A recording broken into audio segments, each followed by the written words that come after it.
My people, we don't see how the violence among young people get rampant nowadays. Back in a few day when we are grow up at Jamaica, when little picnic have quarrel, we might box, pinch, even cuss one another from for. But hear me, 5 minutes after that, we are good friend, you know. We are ramp again. Like I said, nothing never happen. It never deep. It never wicked. Lord, my people, how things and times have changed so.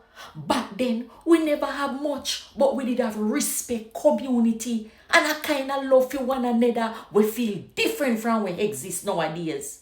Nowadays, you them different. Then quick to get hungry. Then quick to react. They don't have no patience, no reasoning, and worst of all, them no value life. And too often, it end in a tragedy. My heart heavy to see it. Me not say things did perfect back then, you know. But me know this, we did have more love, more respect, and more togetherness.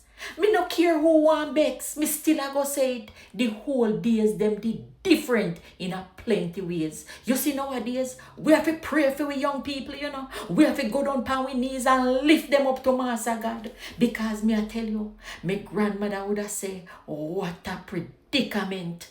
Oh my Lord. What a predicament, what a society we live in. Prayers, Father God, because things and times have changed and changed for the worse. As always, Mama Selva, have a beautiful morning, afternoon, evening, or night. Any which part of Master God world on day.